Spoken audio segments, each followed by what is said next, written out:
have Dr. Monica Arienzo joining us today, and she is going to start off by introducing herself, what she does at DRI, and a little bit about her science story, where it all began for her.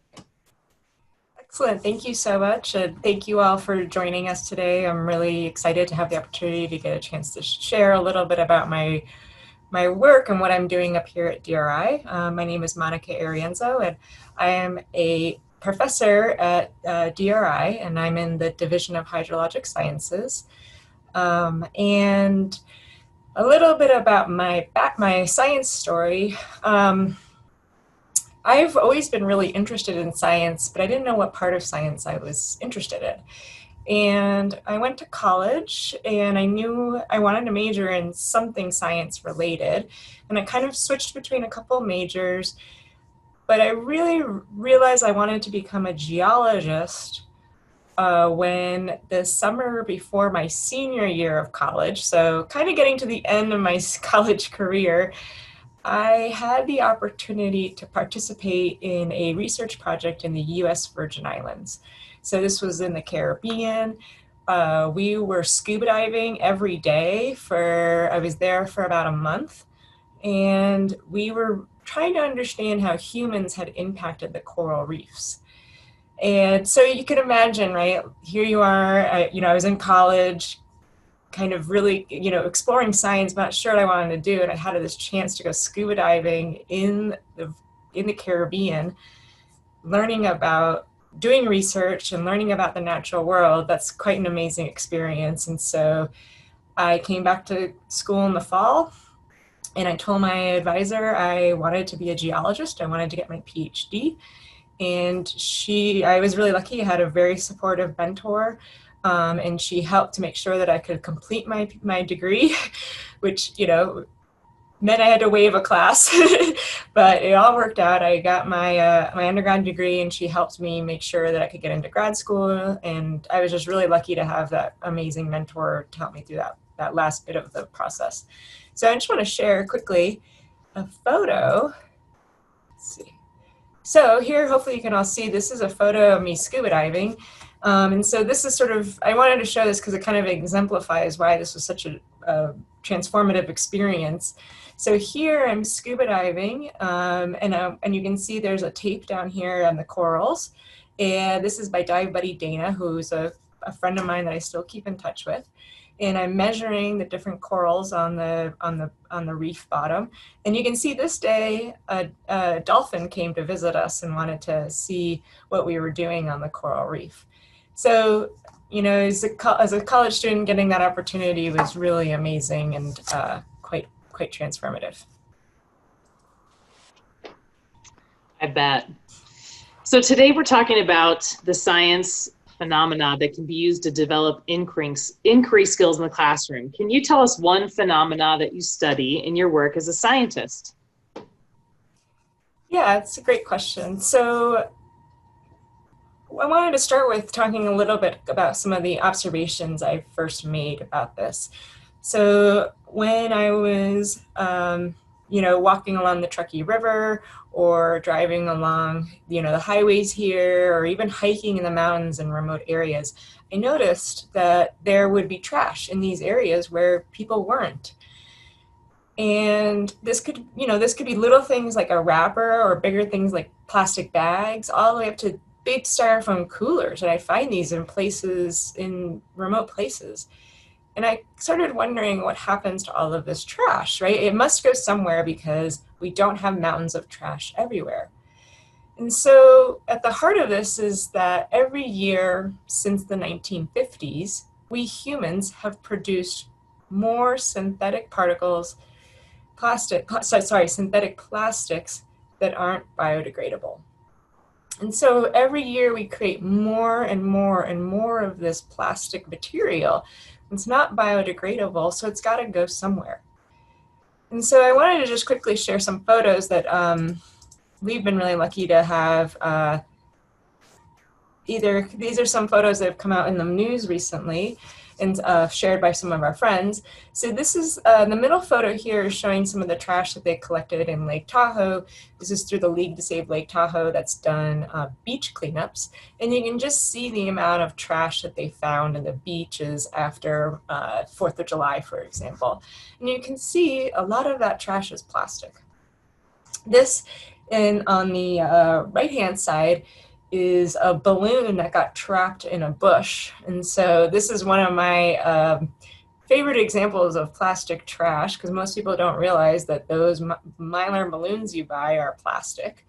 And you let them go, and then, well, they end up in remote places and pollute our environment.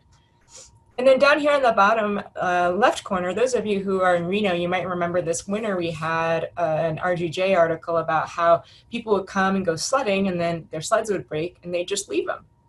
Well, what happens to all of that plastic? So in this photo here, this was a really nice photo that actually one of our volunteers took for us. Her name's Laura, and she took photos of trash she found in her site that she was helping us study. And she circled with the green circle in each photo the trash she found. So it's a little hard to see, but these are pieces of trash that are basically trapped in grass. And so now, we went from talking about sort of this big, like the sleds, the plastic sleds, right? The big trash. Now we're starting to see that there is this smaller trash in the environment. And in fact, when we start looking more and more closer to our natural world, we find that there are these tiny, tiny bits of plastics. And so here you can see, this is my hand down here. So this is looking at the photo on the left side. I'm holding a glass jar, and in there is a little piece of styrofoam floating in the jar. And so that little piece of styrofoam, I've circled it in red, is a microplastic. So a microplastic is anything smaller than the size of a sesame seed. And so you can see here on this photo on the right, this is also an example of microplastics. So those big plastic pieces of trash that we see are breaking down into smaller and smaller bits. And so I look at the phenomenon of these synthetic plastics in our environment. When these plastics break down, they get into these very small particles. They can be as small as bacteria, and some research is showing they can be even smaller. And they can be transported in our water and move all throughout our waterways. And so that's the phenomenon I study. I like that example of the sesame seed. That's a good perspective and a great picture. The next question is, why is this phenomenon a good example of the skills needed to figure it out? Yeah, that's a good question. So, so it's the good example of the skills. So skills needed to figure this out would include things like observational skills, laboratory skills, and statistics skills. So observational skills sort of range, right? We might look for places that we can sample for microplastics. So it could be as simple as, walking along the river and looking for a place where we can sample for microplastics. But we also use observational skills to look for these microplastics. So just like I showed you in that jar, right, we're looking in our samples to see if we find microplastics. So as an example of sort of where we're working, this here is a photo of Emerald Bay, and this is all of us researchers sitting here in Emerald Bay doing our research. So this is sort of an example of how we use sort of our observational skills to pick these locations and then go and do our sampling. The next skill would be inquiry and sort of experimental skills. So we develop a lot of new tools. So we ask questions about how can we make things better for the scientific community. So for example, with this project, and this is the approach we're using here in our Emerald Bay example, the typical methods that they use to sample microplastics are quite expensive and difficult to implement. And so what we developed was a cheaper, more lightweight way to sample for microplastics. And our hope is that by introducing a cheaper and easier method that we can get even more people to study microplastics. And then lastly, the skill we use would be statistics. So when we measure for microplastics, we want to know, is there a statistical difference between sites, maybe different sites, between sites, and things like that. And so as an example of that, I wanted to show you some work we've been doing in Las Vegas. So for those of you who are located down in Las Vegas, we traveled down there twice in 2018 to sample the Las Vegas wash. So this is the water that drains from Las Vegas into Lake Mead. And these are 4 different sites that we measured microplastics in, and those bars represent how many microplastics we found. And so a statistics question we might ask is this first site here statistically different than the second one, and are those different than the third and the fourth? And so we can use statistics to help us back up our findings and help us to be able to draw conclusions and say what is statistically significant.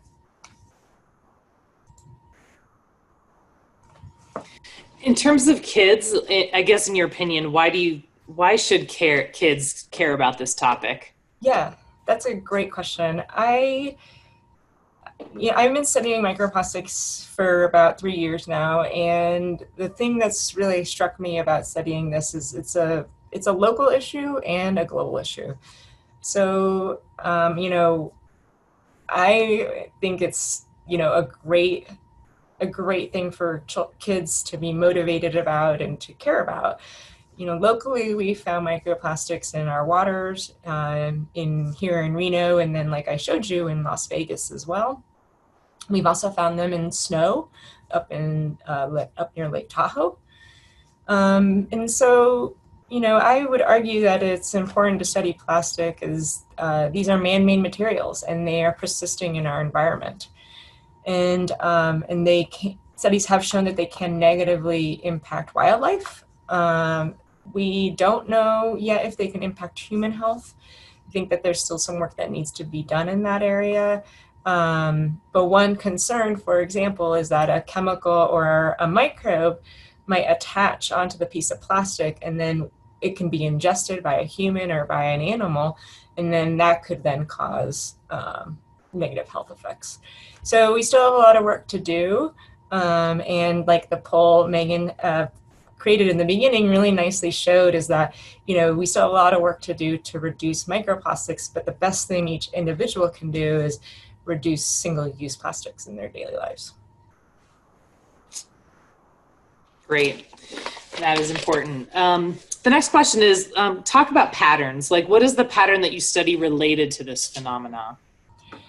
So the pattern I study is trying to understand where are microplastics in our freshwater environments. And this is really important because plastics have a range of density. So what this means is that some plastics will float in water and some plastics will sink. So this makes studying plastics difficult, but it also makes it really, really interesting and fun as a scientist. So for example, if you think of, if you're familiar, for example, with Winnie the Pooh and Pooh Bear's game of Pooh Sticks, and if you don't remember, that's okay. I'll remind you. This is when Pooh Bear and his friends tossed sticks off of one side of the bridge and then ran to the other side to see who's crossed the bridge first. And it went into a stream below them. And they also threw a rock off of the bridge. And so as we know, different sticks are going to be traveling at different rates, right? And this is going to depend on what the stick is like how rough is it? Does it have a kink in it? And it's also it also depends on the course of the river itself. And so, and in contrast, right, if we throw a rock, it's just going to sink to the bottom. So, and so this is very similar to when we think about plastics, right? Some of our plastics are like the rock. They're going to just sink because they're dense. But in contrast, a lot of our plastics are like the sticks. They're going to float, and they're going to float at different rates down the river depending on their, their own composition in the course of the river itself. And so going back to your question about the patterns I look at, I want to know, where are these plastics being found and what patterns can we find in where they're located. So in Reno Sparks, we might want to know about the Truckee River. So are those plastics sinking to the bottom and not going downstream? Or are they traveling downstream and maybe they're getting stuck somewhere and we can find them somewhere else? And similarly, we can ask the same questions about the Lake Mead watershed. Great. What is it about this phenomena that provides investigable questions? That's a great question. And I think that what makes this phenomenon, what about this then provides investigable questions, is that there's a lot of different elements that can be looked at here. So I've already described kind of how plastic density can vary depending on the type of plastic. And so I think that provides investigable questions. And we can also think about questions related to the river itself, so that the transport vehicle, the mechanism that we're moving these plastics. There's all sorts of other things we can look at, including things like what is inputting into the river. So are there other streams? Is there snow coming in? Is there a big trash source nearby? And so all of these different dimensions make it possible to investigate a lot of different questions. And I think as it's relevant to the teachers here, you can think about these questions can have, not only do they have, there are a lot of questions we can ask, but they can also be scaled to different sort of classroom environments. So if this is an elementary school age, right, there are a lot of questions we can ask appropriate for that sort of, that kid, and then we can ask questions that are more appropriate for the older students as well. Great. In your career, I'm sure you've generated many research questions. What do you think makes a good research question, and what are some common errors? This is a great question, and I feel like I'm still learning how to ask good questions, as my proposal reviewers sometimes like to remind me. But, I think, the basics that I always recommend that my students think about is, a good question is one that you can test, right? We know this. We want to be able to answer it by direct observations. So, for example, we can count the number of plastics that are floating versus how many plastics are sunk in a river, right? That's something we can ask a question and we can test that. Another question, a good question does not rely on assumptions or knowledge gaps.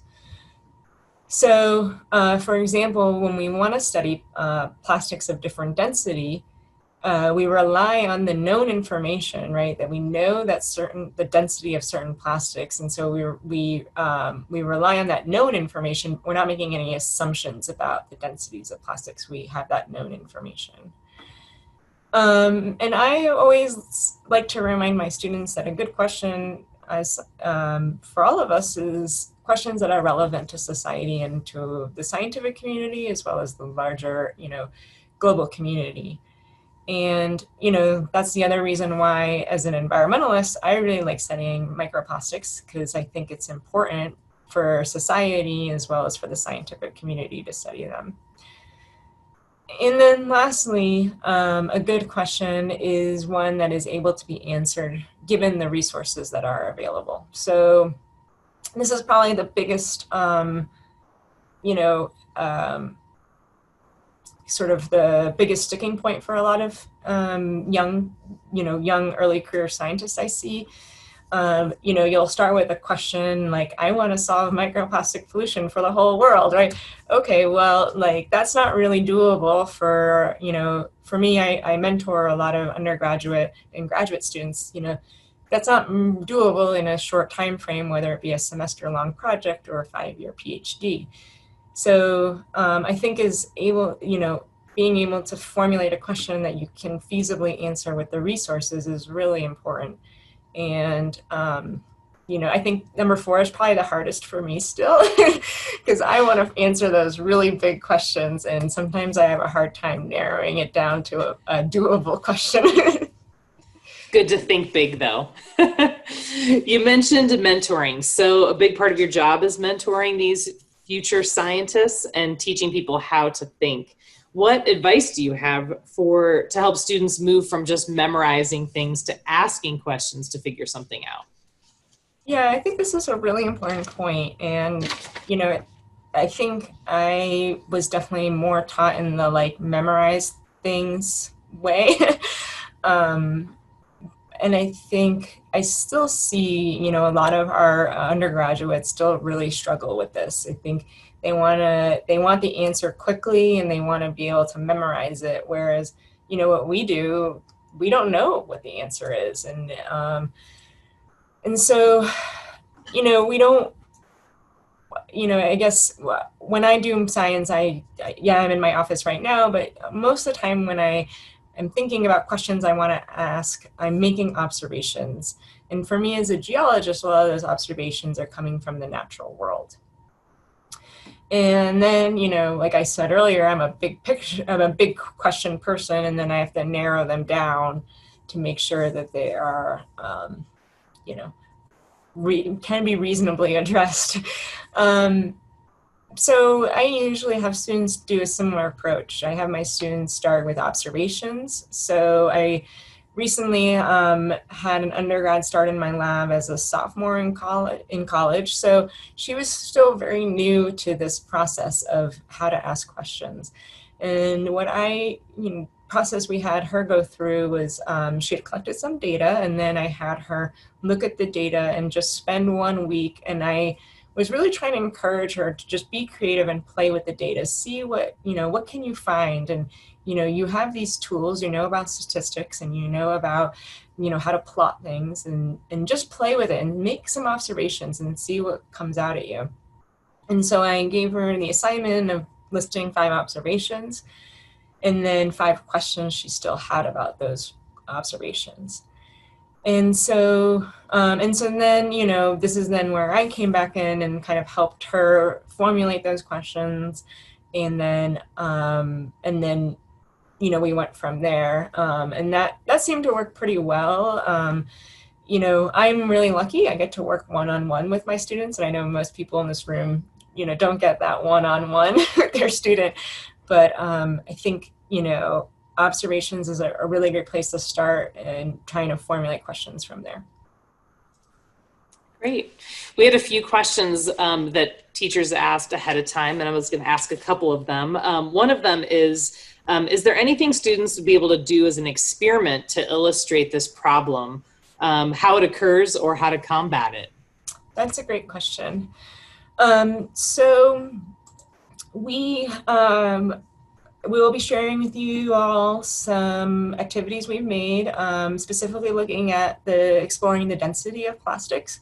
I think that's maybe sort of like elementary, middle school level, and it's really, especially with everyone being at home now, it's kind of a fun way to learn about density and learn about how even at home we have plastics that will float and some that will sink in water. So that's really nice. And then you can even use different, you don't have to use water, you can use liquids of different densities. So that's a really nice sort of experiment. It doesn't necessarily illustrate the problem of microplastics, but at least gets students exploring a little bit.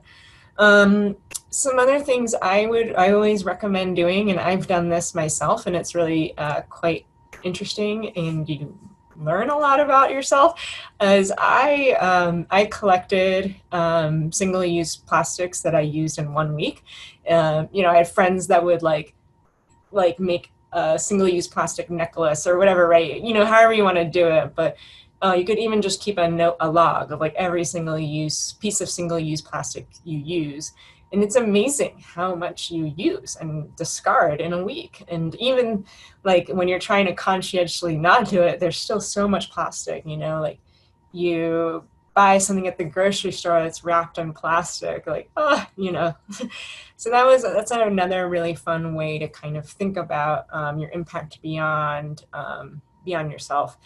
And then the other one I always like to recommend is that everyone take a look at the tags on their clothing. Um, you'd be amazed, you know. I love my stretchy pants, right? They're really comfortable.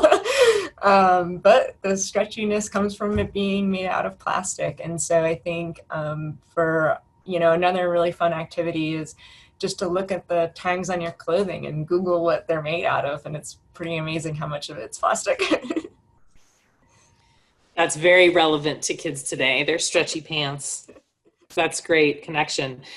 Speaking of students, is it possible for students or a class or classes to participate in one of your research projects? For example, collecting, reading, analyzing data, running trails, etc.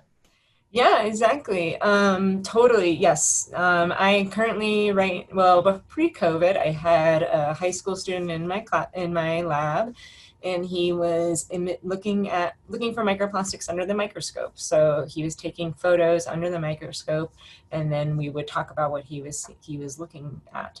And I think, you know, when you study a topic that's you know, been in the news and people are aware of it, like microplastics, I think it's really, you know, I think it's a wonderful opportunity to engage students in the scientific process and learn about what we're doing. So yeah, and we're always interested in thinking up new ideas, and you know, and we're open to hearing if you all have any ideas of ways we could engage students. Yeah, we're totally excited about that and would love to do that. That would be awesome. That's great. Megan, do you have so teachers, if you have some questions, this is the time you can click the chat button and ask a question, and Megan will either call on you to ask it. So you have to unmute yourself and turn on your video so we can see. I know sometimes that takes a little bit of time, or she can ask it for you. So we will move to teacher questions. Thanks. Yeah, thank you. There are a number of questions in the chat that deal with the impacts of microplastics as an emerging contaminant. But I'm going to first pull a question from the registration questions that I think will segue really nicely to the questions in the chats. And so the question is, what threats do microplastics pose to human, animal, and plant life? And then we can dig into that question of toxicity a little bit more. Yeah, that's a great question, and I kind of skipped over that part a little bit. So with any emerging contaminant, you know, we're always still learning more about it. And I think right now with microplastics, we are learning a lot more about it. And there's still a lot to be done. So as far as the toxicity, we know we know large pieces of plastic for sure can be harmful if ingested. Right, it can result in choking. You can have abrasions and other like gastrointestinal issues. So we know that, and that makes sense, right? When we think about ingesting a large particle. When we talk about, you know, when we get into the smaller microplastics, we don't really know. There are studies that have been done looking at the impacts of microplastics on clams and mussels, trying to understand what happens to them. And there's some indication that microplastics can have a negative effect. So I think we're still learning. I think one of the areas which I think is really interesting, and I think the research is really interesting, is if a chemical or a microbe is stuck onto the microplastic that gets eaten. So if that happens, then when that microplastic enters the body of the animal, that chemical or microbe or whatever else will now enter into the body of that animal. And so that is potentially one way that they can be harmful. So maybe the plastic itself isn't a problem, but maybe the problem is actually whatever is stuck onto the plastic. And then as far as human health impacts, we just don't know that yet. So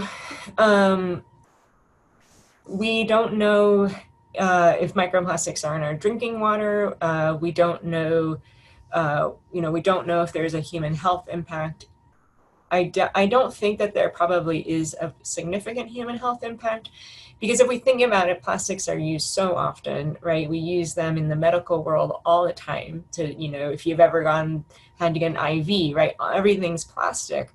And so is there a potential human health effect? There might be, but I would be surprised if it was really, if there was a serious health effect. Thank you. So we have a question from Sonia. She's going to ask about one specific area of testing. You feel free to go beyond to explain what you have tested. Sonia Foster, are you there and want to ask your question? Oh, yep. You were just talking about it, if you had tested tap water yet. Yeah, that's a great question. We have not tested tap water yet. Currently, state of California is considering a microplastic drink level for drinking water, and so in that case, there would be a lot more testing happening. I'm really interested in that, and that's something we've been talking about how we can do that and what that would look like and what the process would be. So yeah, it's a great question and something definitely really interested in looking into in the future. And one other to go on, I'm on well water. Mm-hmm. So do they have, when they do testing on well water, is that part of it, or is it another specific test we'd have to request? So currently there's no approved testing for microplastics in water. So when you do send your, I also am on a well, and so we send our water to the lab, it gets tested, right? Those are certified labs that have certified procedures, so they follow very strict guidelines. They're regulated at the federal level by the EPA. And so that way, if you send it to one lab or another lab, you should always get the same answer, and that's why they do that. So currently, there is no standardized method for microplastic testing in water. Part of what California is trying to do with setting regulations for drinking water is establish that methodology. So yeah, so stay tuned. Maybe someday in the future we'll be able to offer that. But I do think the question about well waters is a really, really interesting question. And yeah, something hopefully in the future we'll be able to do. Wonderful. Susan Ritter, do you want to ask your question? I was just wondering if you just have been studying the water in Nevada, or if you've had anything to do or any interaction working with the ocean plastics. So yeah, it's a good question. So we have only been looking for microplastics locally within Nevada. So just looking at plastics in Lake Tahoe, the Truckee River, Las Vegas Wash, and Lake Mead. You bring up a great point though that I also didn't talk about, but one of the big concerns is ocean microplastics. So if you've seen any information out there about the Great Pacific Garbage Patch, so it's basically within one of the gyres in the oceans, and this is where the currents of the oceans have basically pushed all of the trash into a giant garbage patch, basically in the middle of our ocean, and so there's a lot of the concern about if these we can see it, right? We can see it from space. So these are very large pieces of trash, but the concern is that could be breaking down and becoming a source for microplastics for the rest of the ocean, on top of all of the other human impacts from land into the ocean. So yes, I think the study of microplastics in the ocean is really interesting. We just decided to choose freshwaters because we're in a landlocked state. So that's why we focused on that. And plus, the freshwaters are important because it's our drinking water. So that's why we wanted to focus on that. But the ocean plastics is a really interesting question. So I'm going to ask a question from the registration list of questions. It's going to segue nicely to some of the questions that teachers have asked. The question is, one second. What are some ways to prevent microplastics from getting into the water? Yeah, so what are some ways to prevent microplastics? That was the question? Yeah. So the best thing to do is limit use of single-use plastics. I think we're still, the science itself is still developing, so I think exactly what are the biggest sources to the environment, we don't quite know yet, and we're really hoping to be able to provide, people in Reno with information about the #1 biggest source of microplastics to the Truckee River is tire wear and tear, whatever it might be. And so we would really like to be able to do that. We're just not quite there yet with the science. But I think, biggest thing, as an individual you could do is just reduce single-use plastics. So that's things like, reuse your coffee mugs. So bring your coffee mugs to the cafe, right? Instead of taking theirs that might have that plastic cap on it. Make sure that if you do use plastics, you're putting it in the trash and not leaving it out, right? Going back to what we talked about at the very beginning of it sitting out in the environment where then it can break down into smaller and smaller bits of plastic. And there's just so many really neat products out there these days as plastic alternatives. So, one of my big, I think one of the big eyesores I tend to see in the environment are styrofoam coolers. Especially up in Tahoe, they fly off, someone puts it on the roof of their car and drives away and it blows off and sits on the side of the road and just breaks into millions of tiny little pieces of styrofoam, or it falls off the boat or something. And so there's really neat alternatives out there. I just saw this week, the company Igloo is, for example, making a biodegradable cooler. So there's so many cool, really neat alternatives that don't use plastics that are out there now.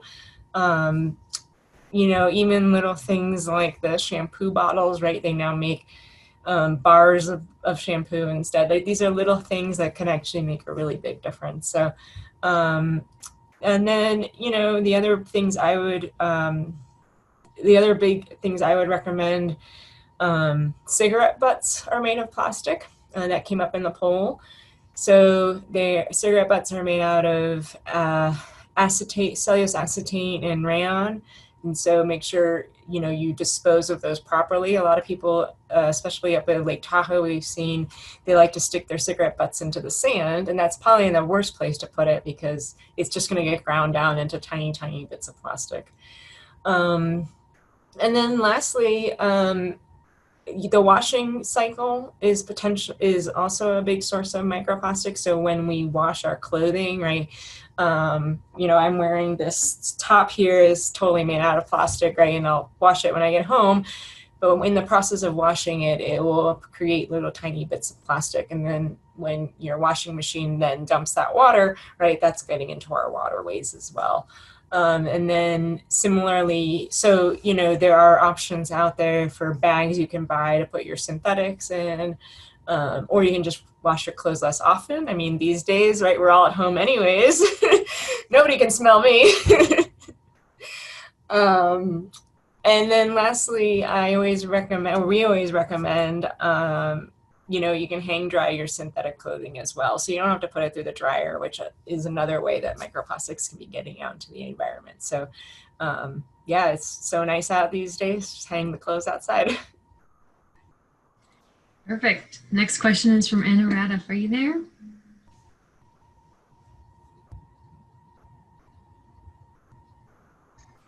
Sorry, my trick wasn't working. I think she kind of covered it already. I was asking what, for example, is there a type of plastic that you're finding more often, and are you able to trace that plastic back to the source? Like, is it mostly from, like you said, like from tire tread or from water bottles or? whatnot? Yep, that's a great question. And I don't think we're quite there yet to answer that question, but I was reading an article about plastics they found in the San Francisco Bay. And so that would be kind of a similar sort of situation to what we have here. It's probably a little more, more urbanized in the community surrounding San Francisco Bay than we have, but it could be kind of a comparable sort of comparison. And there, interestingly, they did find, they found fibers were very present in their water there. And so fibers would be derived potentially from clothing. And so that was really interesting, and that kind of leads to questions then about, can we do things about the washing process? So one proposal they had in their project summary was that the city of or the counties should require that washing machines have little filters at their outlet, that could then capture those fibers. So that's really interesting. Some studies have been coming out showing that tire rubbers are very present in our waterways as well. And the thought there is that it has to do with tire wear and tear. So as our tires, right, where does that tire rubber go? It's so, so once you start thinking about it, you're like, oh yeah, like this much of my tire wears away every, however often I have to replace them. Where does it go? And so they've been looking in storm drainages near highways, and they've been finding these little beads of rubber in there. And so that is one potential source as well that I think we're going to hear more about as the science develops. Yeah, that's really interesting. I never thought about the tires. I was always, thinking about things that we use, but yeah, so that's great. I never would have thought of that one. Yeah, I know, me neither, until someone brought it up, like, oh yeah. So there are a couple questions about, you mentioned processes of breakdown of tires and clothing, but a couple other questions about the breakdown process. Janie Sherwood, do you want to ask your question about that? See if there's any other channels to break down that Monica wants to talk about. Yeah, here I am. Hi. Yeah, I guess it's just following up on what you already just spoke about. But I'm just wondering, how quickly, say, because in my mind too, it's like water bottles and the plastic containers that, the strawberries are in. How long does it take for those containers to turn into microplastics? That's a great question. So I don't know if anyone's done the calculation for the time to form microplastics.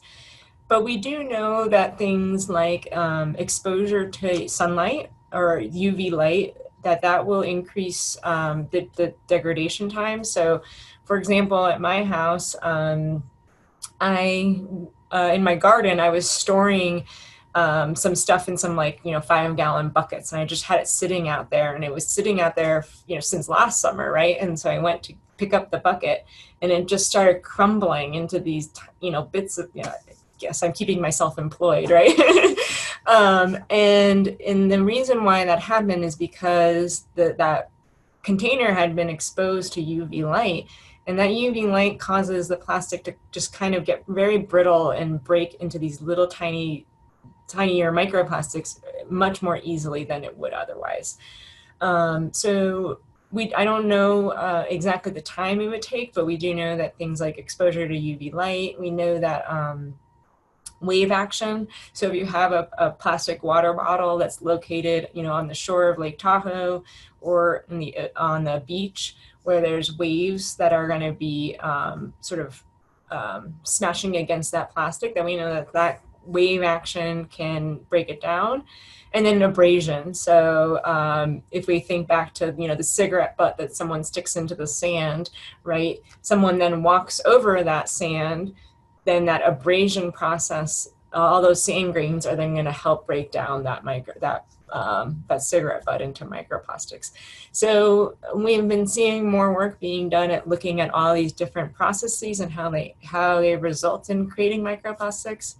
But I haven't heard much about time, but it's a really good question. Nice. Now that we've talked about the mechanisms to break down, Christina Stark has a question about taking that into the classroom. Christina? So I was thinking about this as well, and it would be kind of fun to have students take different types of plastics. And could they use something maybe like a rock tumbler to see how long it would take to break them down? And would a rock tumbler work? It sounds like it might. I just wanted to get your opinion on that.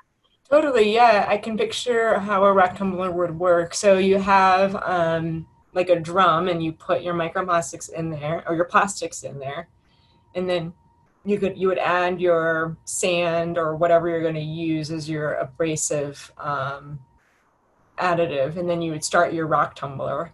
And then you could open it up after a certain amount of time and look inside and see, you know, are those plastics, you know, if you put your Lego piece in it, what does it come out looking like afterwards? And it's not going to probably look the same. So totally, I think that's a great idea as a way to look at abrasion. Definitely, yeah. It's a great idea. Great. Kathy Zuber, you want to ask your question?